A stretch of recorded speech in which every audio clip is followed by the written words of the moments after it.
Hello दोस्तों, तो कैसे हो यार आप सभी लोग। आई होप आप सभी जो बिल्कुल ठीक होंगे। तो आज जो हम नेक्स्ट टॉपिक के ऊपर बात करने वाले हैं और जिसका नाम है कॉलम क्रोमेटोग्राफी। तो आज बिल्कुल डिटेल में मैं आपको बताऊंगा कि कॉलम क्रोमेटोग्राफी जो है वो क्या होता है। और इससे पहले मैं आपको बता चुका हूं कि टीएलसी क्या होता है एंड पेपर क्रोमेटोग्राफी के बारे में और बेसिक डेफिनेशन यानी कि क्रोमेटोग्राफी जो है वो कौन सी टेक्निक है। ठीक है, किसने जो इसको डिस्कवर किया था वो बिल्कुल प्रीवियस लेक्चर में मैं आपको बता चुका था।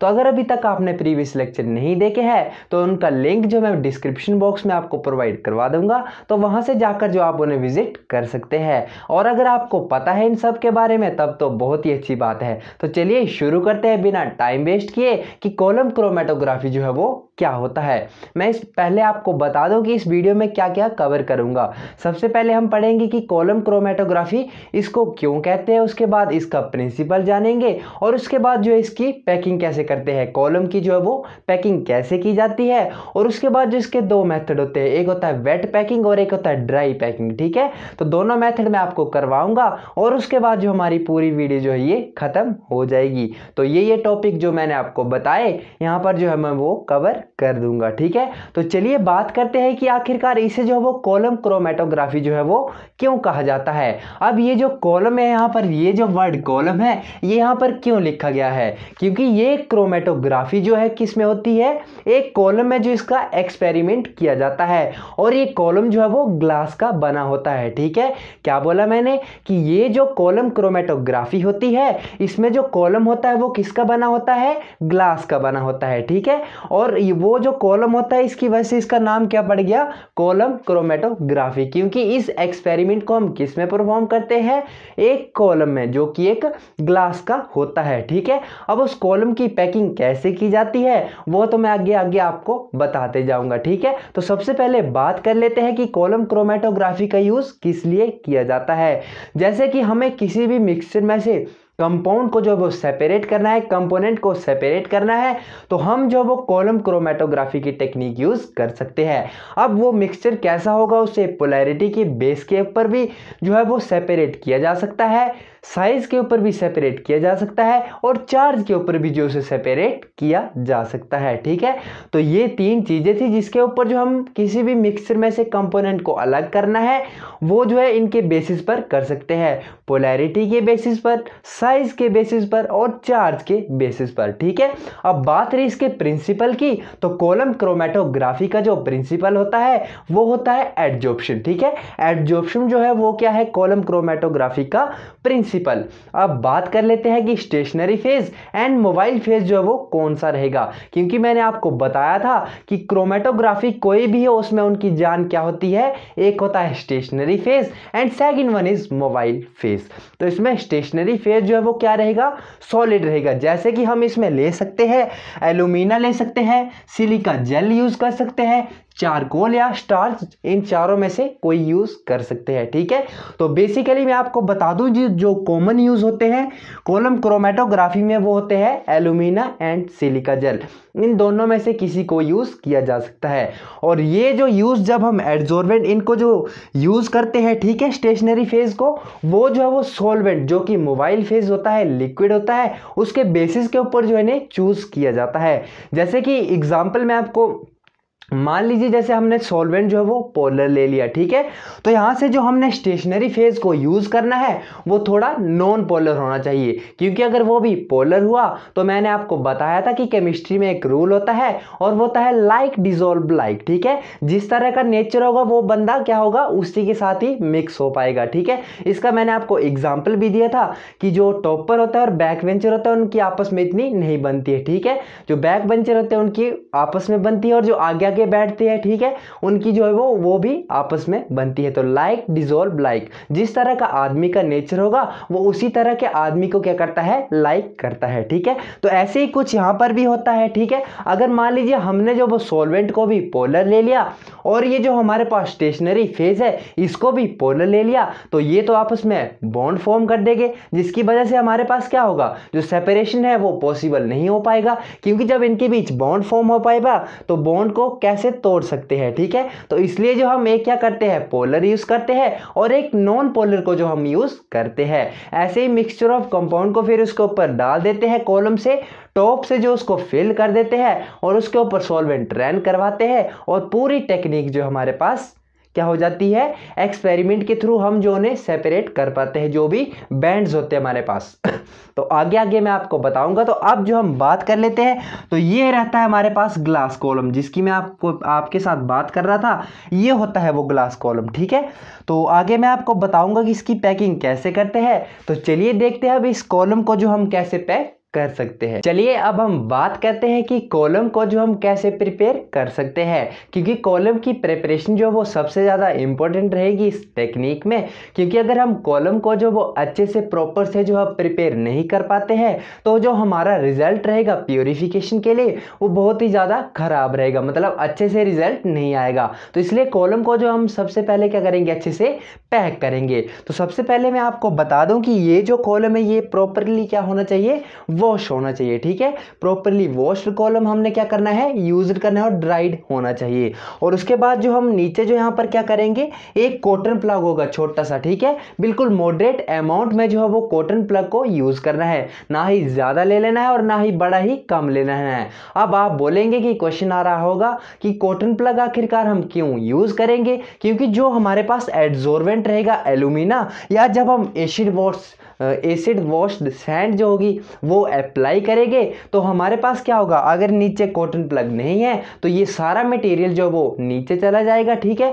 और जिसकी वजह से पूरा एक्सपेरिमेंट जो हमारा वो क्या हो जाएगा, खराब हो जाएगा। तो इसलिए हमें क्या करना है, कॉटन प्लग को जो यहाँ पर प्लेस कर देना है। सबसे पहले हमने एक कॉलम को ले लिया, उसके बाद इसके ऊपर जो वो यहाँ पर क्या किया, एक छोटा सा कॉटन प्लग लगा लिया, जो कि एक मॉडरेट अमाउंट में, ना ही बड़ा ज्यादा रहेगा और ना ही बड़ा कम। अगर आपने बड़ा ज्यादा ले लिया तो हमारे पास जो सेपरेशन हो जाएगी वो अच्छे से नहीं हो पाएगी, क्योंकि फिर तो यहाँ से जो हमारे पास मिक्सचर के कंपोनेंट होंगे वो तो पास ही नहीं हो पाएंगे, क्योंकि आपने कॉटन जो वो बड़ा ज़्यादा ले लिया है। तो इसलिए कॉटन जो वो मॉडरेट अमाउंट में लेना है और उसको जो यहाँ पर कॉलम में प्लेस कर देना है। इसके बाद हमारे पास जो एसिड वॉश्ड सैंड है, ठीक है, कॉटन प्लग ले लिया, उसके ऊपर जो है एसिड वॉश्ड सैंड, यहाँ तक ये जो पार्ट है, ठीक है, जो कर्व तक है, यहाँ तक इसको क्या कर देना है, फिल कर देना है, जो कि मार्केट में आपको बिल्कुल इजी से मिल जाती है एसिड वॉश्ड सैंड, ठीक है, जो कि इनर्ट मटेरियल होता है, ये किसी के साथ भी रिएक्ट नहीं करती है, इनर्ट मटेरियल होता है।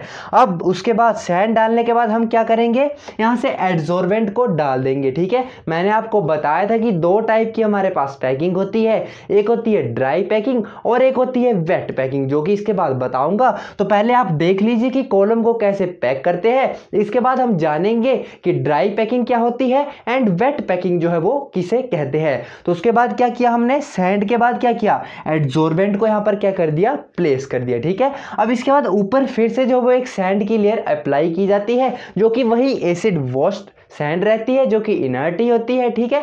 तो इसके बाद जो हम इसे जो है वो सैंड को अप्लाई करते हैं। अब आप कहेंगे कि इस सैंड को हटा के सीधे हम एडजॉर्बेंट भी तो डाल सकते थे। जी हाँ बिल्कुल, लेकिन इसको यूनिफॉर्म बनाने के लिए, ठीक है, ताकि इसमें क्रैक्स ना फॉर्म हो, बिल्कुल यूनिफॉर्मली इसकी लेयर बने एडजॉर्बेंट की और कोई एयर बबल इसमें फॉर्म ना हो, तो इसलिए हम जो वो सैंड को यूज करते हैं, ठीक है। किस लिए बताया मैंने, ताकि ये जो है वो यूनिफॉर्मली इसके अंदर क्या हो सके, एडजॉर्बेंट जो हमारा रहेगा वो प्लेस हो सके। तो इसलिए हम जो वो क्या यूज करते हैं, सैंड यूज करते हैं, ठीक है। अब सैंड हमने इसके ऊपर डाल दी, तो अब बारी आती है कि कैसे हम जो वो सेपरेट कर सकते हैं, क्योंकि इतनी देर से मैं सेपरेशन बोल रहा हूं, तो आखिरकार सेपरेट कैसे करेंगे। तो अब ये हमारे पास प्रॉपर कॉलम जो वो रेडी हो चुका है। तो अब क्या करेंगे, हम इसके ऊपर जो भी सैंपल होगा हमारे पास, ठीक है, जो भी मिक्सचर होगा उसको यहां पर डाल देंगे और उसके बाद जो सॉल्वेंट हम यूज करेंगे उसको इसके ऊपर जो है वो डाल देंगे। सबसे पहले सैंपल को डाला, उसके बाद उसके ऊपर जो है वो सॉल्वेंट को डाला। सैंपल को बिल्कुल एकदम से जो यहां पर ऐसे नहीं डालना है, ठीक है। बिल्कुल साइड से यहाँ पर हल्के हल्के अमाउंट से जो है वो सैंपल को करना है, लोड करना है, और उसके ऊपर जो है वो फिर सॉल्वेंट को क्या करना है, मूव करवाना है। तो जिसकी वजह से सेपरेशन बैंड हमारे पास कलर बैंड अलग अलग फॉर्म हो जाएंगे, और जिसकी वजह से हम जो है वो उनको क्या करेंगे, नीचे जो हमारे पास ये लगा होता है स्टॉप कॉक, ठीक है, स्टॉप कॉक की हेल्प से इसको जब हम खोलेंगे तो यहाँ पर नीचे क्या होगा, एक विकर होगा, और उसमें हम जो है वो क्या करेंगे, इन कंपोनेंट को जो उसमें ले लेंगे, ठीक है, और इसको इल्यूट बोलते हैं, जो हमारे पास कंपोनेंट यहां से निकल के आता है, ठीक है। तो ये है हमारी पूरी प्रोसेस। सबसे पहले मैंने आपको क्या बताया कि एसिड वॉश्ड और ड्राइड हमारे पास कॉलम होना चाहिए जो कि ग्लास का होता है। उसके बाद हम इसमें कॉटन प्लग को डालेंगे, ठीक है, कॉटन प्लग को इसमें यूज करेंगे, और उसके बाद जो इसके ऊपर जो वो सैंड, जो एसिड वॉश्ड सैंड होती है, उसको इसके ऊपर जो वो अप्लाई करेंगे, और उसके बाद एडजॉर्बेंट की बारी आती है। तो एडजॉर्बेंट को उसके ऊपर जो वो डाल देंगे, जो कि फाइन पाउडर होता है, ठीक है। अगर फाइन पाउडर यूज करते हैं तो उसको हम क्या बोलते हैं, फिर इसको बोलते हैं ड्राई पैकिंग, ठीक है। अगर स्लरी यूज करते हैं तो वेट पैकिंग, जो कि मैं इसके बाद आपको बताने वाला हूं बिल्कुल डिटेल में। और ऐसे तो मैंने आपको बता दिया कि ड्राई और वेट पैकिंग क्या होती है। वेट में क्या होता है, वेट में स्लरी यूज की जाती है, और इसमें सिंपल जो ड्राई पैकिंग होती है इसमें फाइन पाउडर को यूज किया जाता है, ठीक है। तो कॉलम प्रॉपरली हमारा रेडी हो चुका है। इसके बाद सैंपल इसके ऊपर लोड किया, और उसके बाद सॉल्वेंट इसके ऊपर क्या किया, रन किया। तो जिसकी वजह से हमारे पास सारे कंपोनेंट जो वो क्या हो जाएंगे, सेपरेट अच्छे से हो जाएंगे, ठीक है। तो इसलिए हम जो वो इसे जो है वो इस तरह से यूज करते हैं। तो चलिए देखते हैं अब हम कि ड्राई पैकिंग क्या होती है और वेट पैकिंग हम जो है वो किसे कहते हैं। तो चलिए देखते हैं ड्राई एंड वेट पैकिंग। बात करते हैं कि dry packing and wet packing जो है वो क्या होता है। तो जान लेते हैं सबसे पहले कि ड्राई पैकिंग जो हमारे पास क्या होगा। तो सबसे पहले हमने कॉलम को क्या करना है, क्रोमिक एसिड एंड वाटर के साथ जो है इसको वॉश करना है, और उसके बाद रिंस इट विथ मिथेनॉल, ठीक है। रिंस का मतलब होता है कुल्ला करवाना, ठीक है। तो मिथेनॉल के साथ इसका वैसे कुल्ला करवाना है, और उसके बाद इसको क्या करना है, ड्राई कर देना है, ठीक है, किसको, कॉलम को। और उसके बाद हमने क्या करना है, जो हमारे पास एडजॉर्बेंट होगा, जो भी हम एडजॉर्बेंट यूज करने वाले हैं, उसका फाइन पाउडर जो क्या करना है, उसके ऊपर जो वो डाल देना है। किसके ऊपर डाल देना है, इस सैंड वाली लेयर के ऊपर, जो यहां से क्या करना है, यहां से फिल कर देना है, क्या, एडजॉर्बेंट, ठीक है, एडजॉर्बेंट, ठीक है। एडजॉर्बेंट को हमने क्या करना है, यहाँ से फिल करवा देना है। किस में डाल देना है, इस कॉलम में, बिल्कुल ध्यान से, ठीक है। और इसमें क्रैक्स फॉर्म नहीं होने चाहिए, एयर बबल भी जो है वो फॉर्म नहीं होने चाहिए। तो ये तो होगी हमारे पास ड्राई पैकिंग। अब बात करते हैं कि वेट पैकिंग जो हमारे पास वो कैसे होती है। तो उसमें क्या करना है, हमने 50 ग्राम जो है क्या ले लेना है, यहाँ से एडजॉर्बेंट ले लेना है, और जो सॉल्वेंट हम यूज करने वाले हैं 100 ml वो ले लेना है, और एक बीकर में इनको क्या करना है, मिक्स कर देना है, और इसकी स्लरी फॉर्म जो है उसको प्रिपेयर करना है। और उसके बाद यहाँ से क्या होगा, ये एडजॉर्बेंट की स्लरी जो है वो क्या की जाएगी, इसके ऊपर डाली जाएगी, ठीक है। स्लरी को यहाँ पर क्या कर देना है, डाल देना है। उसके बाद एक सैंड की लेयर लगा देनी है, उसके बाद सैंपल डालना है, और उसके बाद सॉल्वेंट को हमने क्या करना है, इसमें ऐड करना है, जिससे कि हमारे पास सेपरेशन हो जाएगी, ठीक है। तो ये थी dry packing and wet packing, जो कि मैंने आपको बताया। वेट में क्या होता है, स्लरी प्रिपेयर करते हैं, और ड्राई में क्या होता है, सिंपल जो फाइन पाउडर होता है बिल्कुल ड्राई, उसको जो हम डाल देते हैं, और एक पंप की मदद से उसको अच्छे से क्या करते हैं, सेटल करवा देते हैं। क्योंकि सबसे पहले मैंने आपको बोला था कि हमारे पास जो कॉलम होगा उसमें क्रैक्स फॉर्म नहीं होने चाहिए, और ना ही उसमें एयर बबल जो है वो आने चाहिए। तो इसलिए हम क्या करते हैं, उसको पंप की मदद से बिल्कुल अच्छे से यूनिफॉर्मली सेटल करवा देते हैं। और स्लरी के केस में भी जो वो ऐसे ही होता है। और उसके बाद एसिड वॉश्ड सैंड जो होती है उसकी लेयर अप्लाई की जाती है, उसके बाद सैंपल एंड देन सॉल्वेंट को इसके ऊपर क्या किया जाता है, रन किया जाता है। और हमारे पास जो बैंड होते हैं वो कुछ इस तरह होते हैं, ठीक है। मेरे पास मार्कर एक ही था, ब्लैक पेन था, तो इसलिए मैं जो है वो डिफरेंट कलर में आपको नहीं दिखा सकता था। तो इसलिए सिंपल मैंने आपको क्या किया, ये जो है एक ऐसे लाइन लगा के दिखाया ताकि आपको कुछ अलग दिख सके, ठीक है। क्योंकि एक ब्लैक पेन था, तो ब्लैक पेन से अलग दिखाना आपको पता ही है पॉसिबल नहीं है। और दूसरे में क्या किया, ऐसे जो हमारे पास वेव की तरह जो मैंने लाइन लगा दी है। तीसरे में क्या किया, डॉट डॉट लगाया है, ठीक है।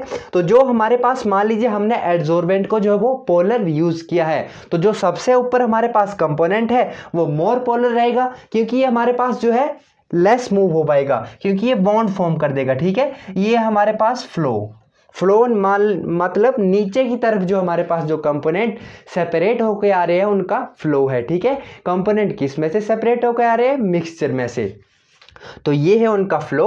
जो सबसे ऊपर हमारे पास कंपोनेंट रहेगा वो क्या होगा, मोर पोलर होगा। क्यों होगा मोर पोलर, क्योंकि वो उसके साथ क्या करेगा, बॉन्ड बना लेगा, जो कि हमने एडजॉर्बेंट जो हमने यूज किया है, क्योंकि वो भी क्या है, पोलर नेचर का है। ठीक है, तो इसलिए ये मोर पोलर होगा। और जो सबसे आगे निकल जाएगा वो लेस पोलर होगा। ये पोलर नहीं होगा क्योंकि ये बॉन्ड ही फॉर्म नहीं कर पाएगा, तो फिर बॉन्ड फॉर्म इनके बीच नहीं होगा, तो इसकी वजह से ये जल्दी जो है वो नीचे चला जाएगा। तो इस तरह से जो हम कॉलम क्रोमेटोग्राफी के एक्सपेरिमेंट को जो है वो क्या कर सकते हैं, परफॉर्म कर सकते हैं। अगर मान लीजिए आप बोले कि ये कलर बैंड हमें दिखाई नहीं दे रहे, तो जो भी हमारे पास ये होगा इसको कलेक्ट करके फिर टीएलसी के ऊपर जो हम इसे क्या करते हैं, परफॉर्म करते हैं, अगर हमें ये जो है वो दिखाई कलर बैंड्स नहीं देते हैं। ठीक है, तो ये था ऑल अबाउट आज का हमारा टॉपिक क्रोमेटोग्राफी। ठीक है, सॉरी कॉलम क्रोमेटोग्राफी था, जिसके बारे में मैंने आपको पूरी डिटेल से बता दिया है। तो अगर वीडियो अच्छी लगी हो तो चैनल को जरूर सब्सक्राइब कर देना और इस वीडियो को ज़्यादा से ज़्यादा शेयर करना। तो मिलते हैं फिर